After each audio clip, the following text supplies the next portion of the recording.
Alright guys, this is Jerningham here. More migrants are coming to the UK, probably because they want to escape from the war and all the hatred in their country. All they want to do, they're like human beings like us. Some people would say to a lot of people and everybody else, why would you call these people migrants? Why would you single them out to everybody else? They probably don't like being called that. You know, we're all human beings, but the people look at people differently in the world, which is kind of annoying, and they're probably asking themselves why people call us migrants and say it to the people that want to get to England. All they want to do is work, get a job, be happy. They don't want to be left alone. They don't want to be in any war. That's why most of these people want to sneak over to the borders of Calais in France, these immigrants, and come to England because they know it's a good life for them. And here's a video of one's got caught. So there's a video here. 3 boats intercepted in the space of just 25 minutes. Yet another busy morning for the border force. On board, 43 men and 6 women, some of them pictured here, given face masks and taken back to shore. And in tow, one of the dinghies, just a couple of meters long. Clearly, no chance of social distancing. Scenes like those along the Kent coast this morning have become more and more frequent. There's been a massive increase in the number of attempted channel crossings since the start of the coronavirus outbreak. Since January, at least 829 migrants have made it to the British coast. But on Monday alone, 90 were intercepted.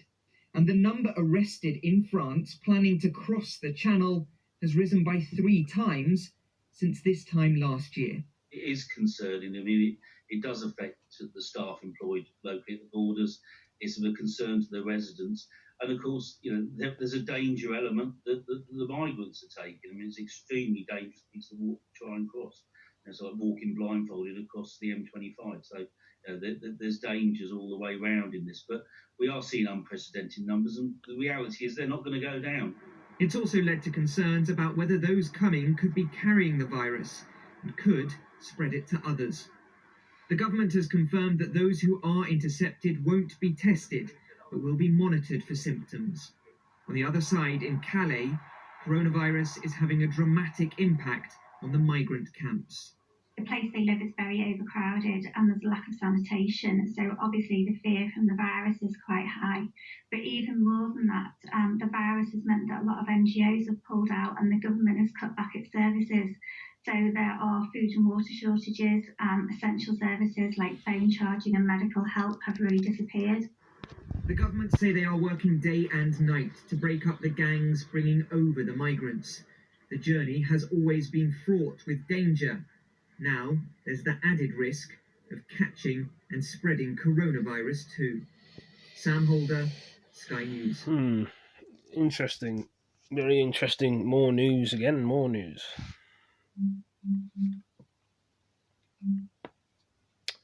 Let's see. Something about China 4 days ago. I'll play that China. If there's one thing the corona crisis has exposed, it's just how complicated and how difficult our relationship with China really is. For several decades after Deng Xiaoping's opening up of the economy in the late 1970s, the uncritical view was that China was a gold mine for our exports. They were on the money, $130 billion of it. In fact, that's the value of what we export to China each and every year. Chinese students were another gold mine too. 200,000 of them here at any one time paying big money for an Australian university education. But you want to look carefully at this. There's real concerns. It's the visa they're buying and the path to permanent residency as much as the bit of paper at the end. Now, none of this seemed a problem a little while back, at least while China was in bide and hide mode, biding its time and hiding its strength, and more or less pretending to be a good international citizen that was gradually liberating its economy and giving its people a better chance at life. From 2015, all of that started to change. China started to militarize the South China Sea and stepped up the bullying of its neighbours. The leader of the Chinese Communist Party had himself declared president for life Internal repression was ratcheted up with 1984-style electronic surveillance of the whole population, plus the disappearance of democracy activists, the expulsion of foreign journalists, and the detention of up to 1 million Uyghurs in so-called re-education camps. Then there was this virus that's now spread from Wuhan throughout the entire world, killing nearly 250,000 people so far and causing catastrophic damage to global economies.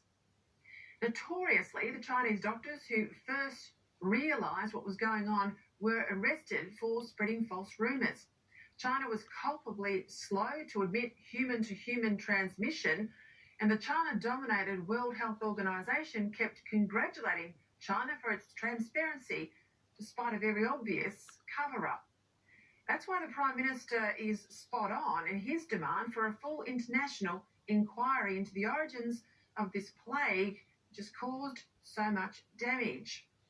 Yet instead of showing the humility you'd expect of a country that has been the source of all this loss of life and treasure, China is simultaneously posing as the world saviour on one hand by ostentatiously shipping out masks, PPE and testing kits to other countries, while at the same time making threats against anyone demanding that China come clean on just really what happened in Wuhan.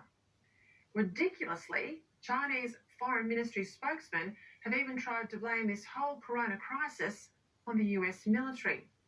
Regrettably, China's ambassador to Australia has been one of the most belligerent of the regime's mouthpieces, threatening to damage our economy by cutting exports and tourism numbers if Australians don't show the Chinese more respect. Even though it is absolutely our right to demand a proper explanation for this disease that has killed Australians and crippled our economy, the threats from China continue. And it was into this diplomatic minefield that iron ore billionaire Twiggy Forrest yesterday made his rather peculiar intervention. While being critical of the Australian government's approach to China, Twiggy Forrest is also apparently been trying to source medical supplies from China on the government's behalf. And yesterday he helped enable the Chinese Consul General to broadcast his pro-China propaganda. Now, some questions from me. I thought Twiggy's procurement of all this medical equipment was an act of philanthropy, but today it's been revealed in the Australian newspaper that Australian taxpayers are reimbursing him. I wasn't aware of that. Were you? Why isn't the federal government buying this equipment direct? Why the mining middleman? Are we even sure that this equipment isn't like the other faulty stuff bought from China but later rejected by other countries in the same fate as we are? Let's not forget that in January, Chinese companies based in Australia, of course, were racing around buying up whatever they could to ship back home before the world woke up to this virus. What sort of transparent procurement process has been undertaken in relation to the Twiggy Forrest buy? After all, it's a transaction worth hundreds of millions of dollars. And why are we even spending hundreds of millions of dollars for more Chinese equipment when China sent us this virus in the first place? Why isn't the money being spent in Australia to upskill our own manufacturers to make these items here? 2020, well, it's the year of the Chinese rat. Funny about that. I don't understand what the fuck was going on with that video, but I would have thought they would have shown some pictures of China or, news channel, but they should have spoke about it and talked about it and whatever else.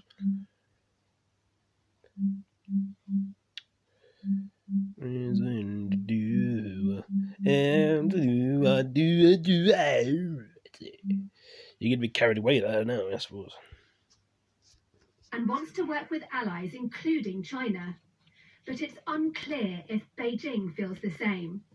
The World Health Organization told Sky News yesterday it hasn't been invited to join a Chinese investigation into coronavirus.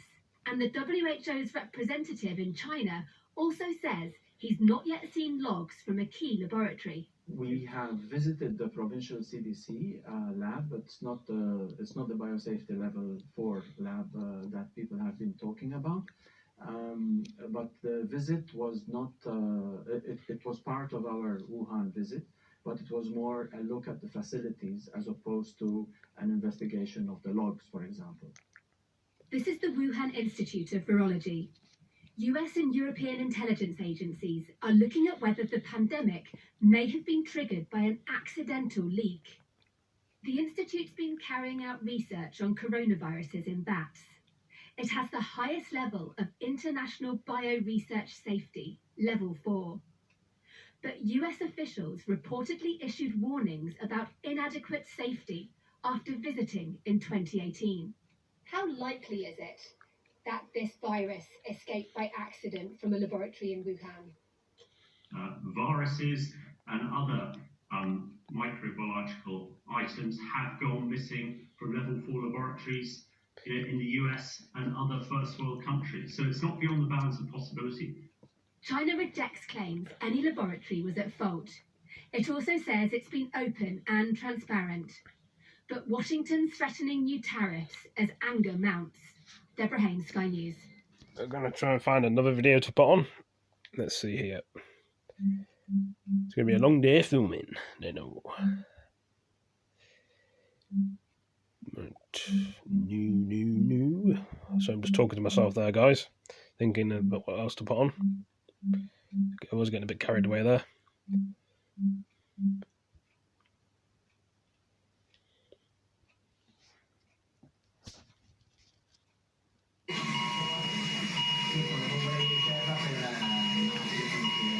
They're fighting a war here and they are losing. The sheer numbers of people succumbing to the coronavirus is overwhelming every hospital in northern Italy. The staff are working flat out, trying to keep these people from deteriorating further. They're trying to stop them from dying. This isn't an intensive care unit, it's an emergency ward. The ICU is full. People have only just arrived here and they're in terrible shape. This is an absolute constant. This killer pandemic is virtually out of control. The patients are literally gasping for air.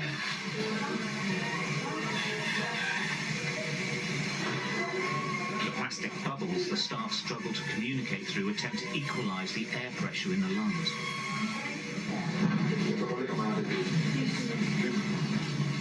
Nobody expected this. Nobody thought they'd be treating so many so quickly. And it's not like flu. It is chronic pneumonia, and it is killing hundreds each day. There are now 15 patients. The doctors say they've seen nothing like it before and are warning other countries, especially the United Kingdom, that they will see it as well. People who keep describing this as like flu, it's worse than that, no? No, it's totally another thing. I think most pneumonia than flu. Mm-hmm. Because most people get pneumonia. And as I said before, it's a very severe pneumonia. And so it's a massive strength for every health system, because we see every day 50 to 60 patients who come to our emergency department with pneumonia, and most of them are so severe they need very high FiO2 of oxygen, and so we have to reorganize our emergency room and our hospital in 3 levels of intensity, as you saw. This is the main hospital in Bergamo, in Lombardy province. It's one of the most advanced hospitals in Europe. But it's the most hard-hit of all the hospitals in Italy. The town is the centre of the epidemic here.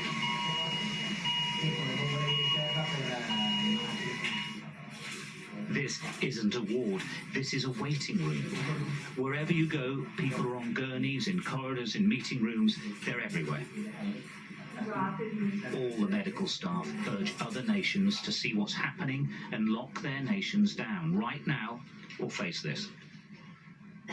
what I would suggest is just shut down to stop all the outbreak and not come in this kind of situation that is very, very difficult to manage. Can I ask you personally what it's been like? I never felt so stressed in my life.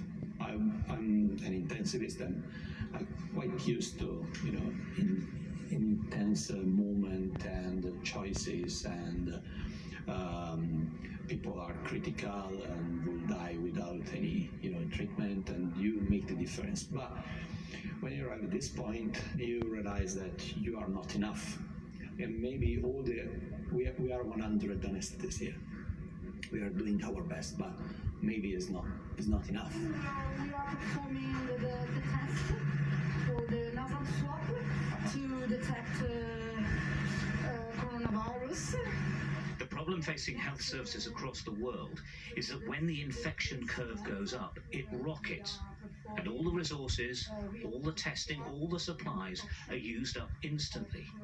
Multiple hospitals all at once. What's staggering is that Italy is doing a lot of testing. Thousands upon thousands are being tested. So far, about 4,000, the numbers keep changing, have actually completely recovered. The crucial point is that about the same number are dying. They're sort of neck and neck. And it seems you either live and recover, or you die. Something nobody expected. Bergamo wanted us to see this to show what a catastrophic emergency nobody has experienced before looks like. Here they're calling it the apocalypse, and this is what it looks like. And their message to us is simple: get ready.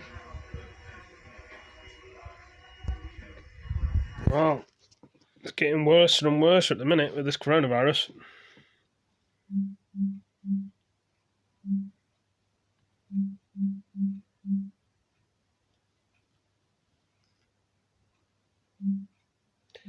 Like I say, I'll leave it at this for now. Hope you've all enjoyed the video. I shall catch you in the next one. Thank you for joining me. Give it a like, give it a comment, share it with your friends. See you in the next one. Peace.